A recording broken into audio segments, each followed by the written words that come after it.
Welcome back. Stasa23 here, back again with some knife therapy. And knife you see in front of me today, I acquired from a blade trade. And I've been wanting this knife since it came out, and I'm glad I was able to find somebody to do a swap with the knife that I wasn't carrying anymore, so we both came out ahead.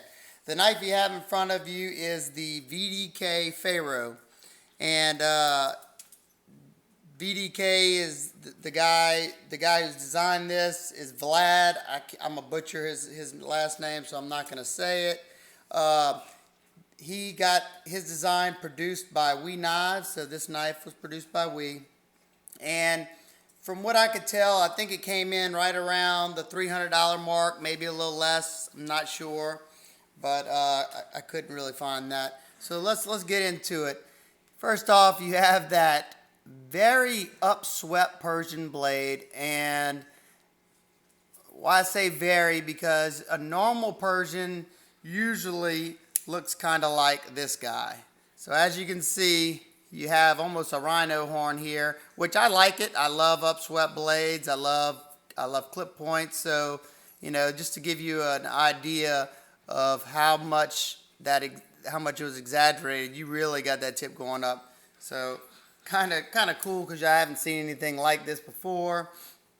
And this is a smaller knife. Let's get an overall size. My dogs are going to bark. I hope it doesn't ruin my video, because this is take number 4. So it's right at around 6.5 inches overall, with a, let's see how I can do this, about a 2 3/4 inch cutting edge, and grip area of about 3.5 inches. So there you go. It's just a small guy.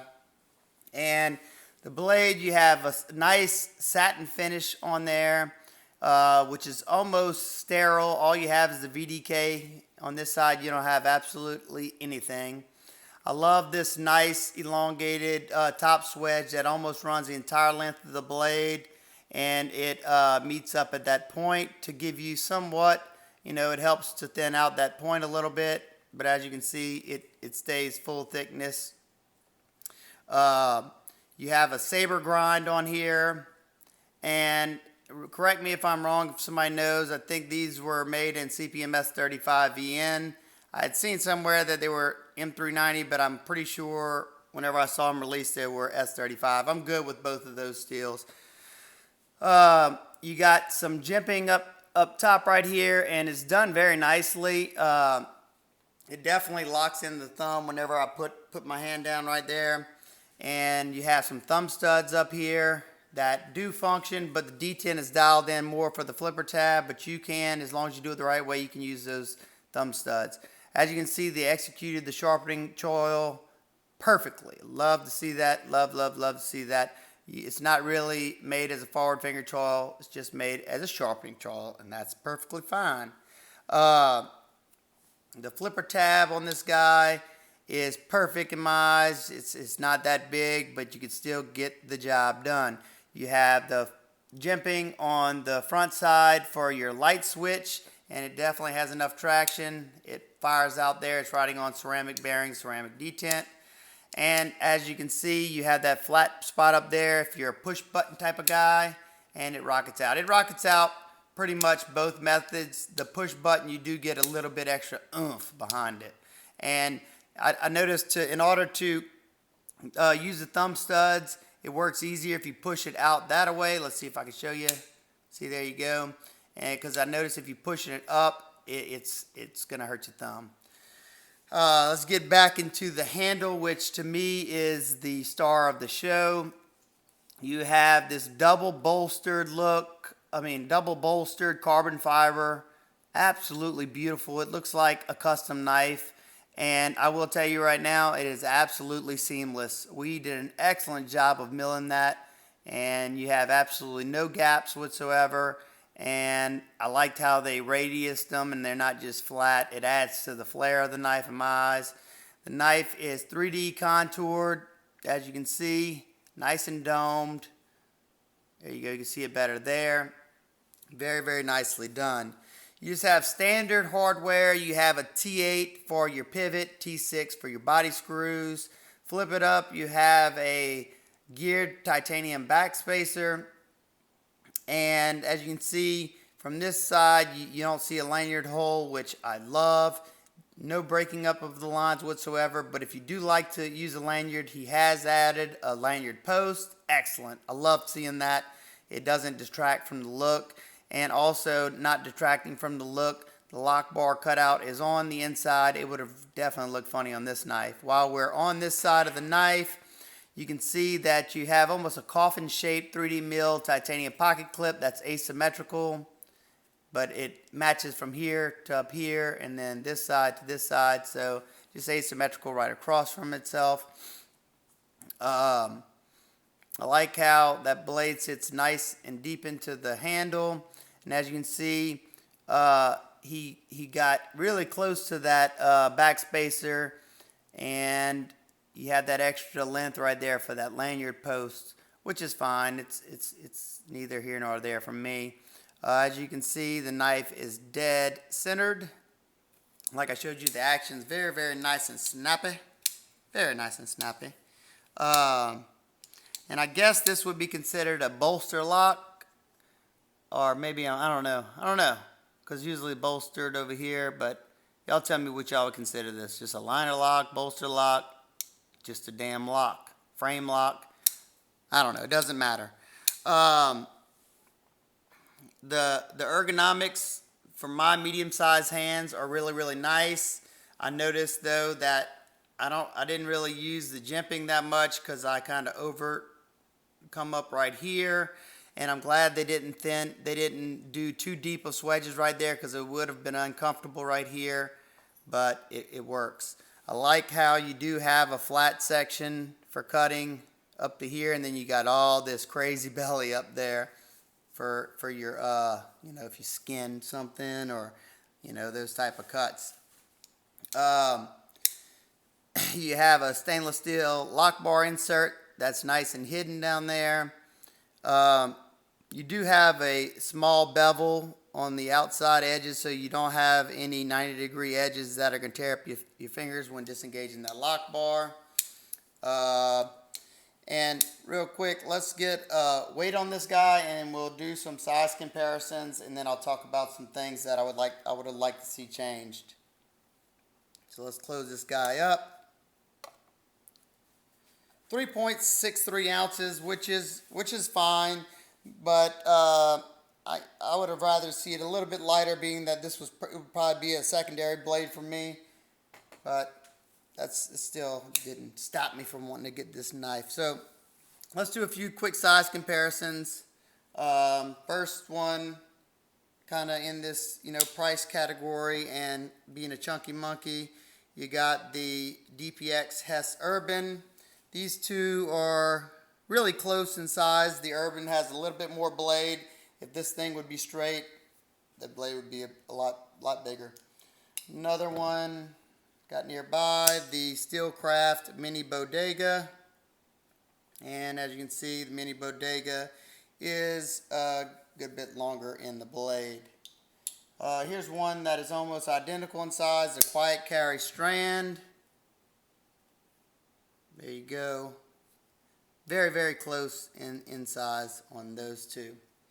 That's a couple other ones quick. Got the Grayman Knives Dua.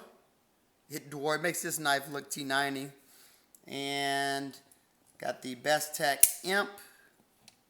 And it'll redeem itself with the Imp. Makes itself look huge on the side of the Imp. And one more for shits and giggles, because I have it nearby. The Strider SJ75. So there you go. The SJ is about an inch longer than the VDK Pharaoh. All right, let's talk about a few things that I would have liked to see changed or different. And these are all just nitpicks. Nothing hurting the functionality of this knife whatsoever. I like to preface that before I talk about my nitpicks. First off, I like a sterile blade, but I would like to see the steel designation somewhere, preferably inside the handle scales, because like I said, I don't know what blade steel this is. I bought it secondhand, And I mean, I read some places that it was S35E, and I'm pretty sure that's it. But you know, later, several years from now, you know, that might be harder to find, and I would have liked to see it somewhere in there at least. The next thing that I'll talk about, I'd like to see them do a captured pivot. This is a free spinning pivot, even though I had no troubles taking it apart. And if it would have started spinning, they do have another one on that side that you can use two different ones. Much easier when they have a captured pivot, much quicker and easier to take apart. Also, I'll show you. You have absolutely no lightning pockets in there whatsoever. I would have loved to see them mill out some pockets in there. I know it would have raised the price of this guy, but it would have made it a lot lighter. Let's see.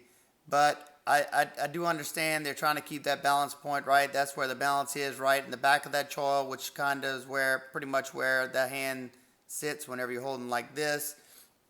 But they could have done away with, you know, something. They could have left that. I don't know. I'm not a knife maker. That's just something that I would have liked to see. Maybe it wouldn't have functioned correctly. Another thing I noticed, when you have designated finger choils like this, it forces you into a grip, which even though it's very comfortable in my hands, if you have large fingers, your fingers might not fit in these grips. And I mean, these are softened. They're not sharp by any means, but it would just be a pain to be sitting in the middle of one of those. So that's a tough decision, but it definitely flows well with this knife, and it works for me. So just something I wanted to point out.